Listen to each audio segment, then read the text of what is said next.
ആയോധന കലയിൽ 3 പ്രധാന റൂളുകൾ ഉപയോഗിക്കാറുണ്ട്.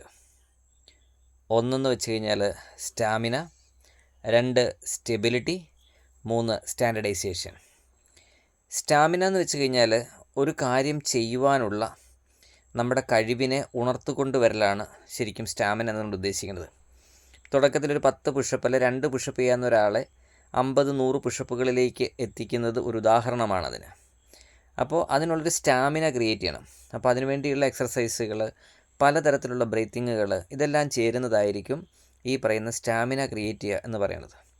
സ്റ്റാമിന ക്രിയേറ്റ് ചെയ്ത് കഴിഞ്ഞ് കഴിഞ്ഞാൽ പിന്നീട് നമ്മൾ അവരെ കൊണ്ടുപോകുന്നതെന്ന് പറഞ്ഞു കഴിഞ്ഞാൽ സ്റ്റെബിലിറ്റിയാണ്.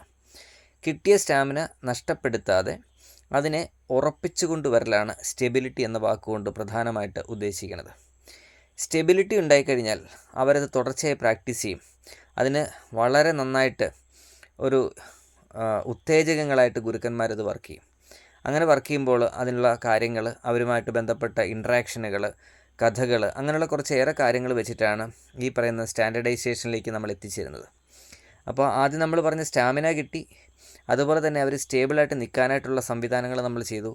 ഏറ്റവും ഒടുവിൽ തന്നെ സ്റ്റാൻഡർഡൈസേഷൻ എന്ന് പറയുന്നത് ഒരാൾ ഒരു പദവിയിലെത്തുമ്പോൾ അയാൾക്ക് എന്തൊക്കെ കഴിവുകൾ ഉണ്ടാകണമെന്ന് പറയുന്ന ഒരു മാർഗ്ഗരേഖയാണ് ഈ പറയുന്ന സ്റ്റാൻഡർഡൈസേഷൻ. സ്റ്റാൻഡർഡൈസേഷൻ ഉദ്ദേശിക്കുന്നത് ഓരോ മനുഷ്യനും ഓരോ സ്കില്ലുകൾ കൊണ്ടാണ് വരുന്നത്. അവരെയെല്ലാം ഒരുപോലെ ചെയ്യാനായിട്ടുള്ള സംവിധാനങ്ങൾ എത്തിക്കലാണ് ഈ പറയുന്ന സ്റ്റാൻഡർഡൈസേഷനിലൂടെ. ഇതിനു വേണ്ടിയാണ് യഥാർത്ഥത്തിൽ ബെൽറ്റുകൾ അല്ലെങ്കിൽ സാഷുകൾ അങ്ങനെയുള്ള കാര്യങ്ങൾ വയ്ക്കുന്നത്.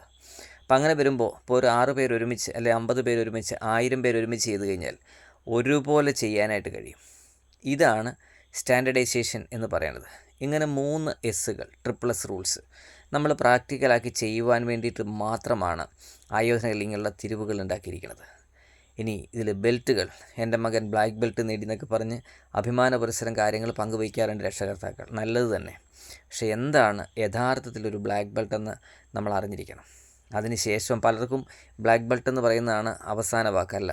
ബ്ലാക്ക് ബെൽറ്റിന് ശേഷമാണ് ഒരുപാട് ബെൽറ്റുകളുള്ളത്. അത് കരാത്തേലൊക്കെ വരുമ്പോൾ ഫസ്റ്റ് ഡാൻ, സെക്കൻഡ് ഡാൻ, അങ്ങനെ കുങ്ഫുലൊക്കെ വരുമ്പോൾ സ്റ്റാറാണ്.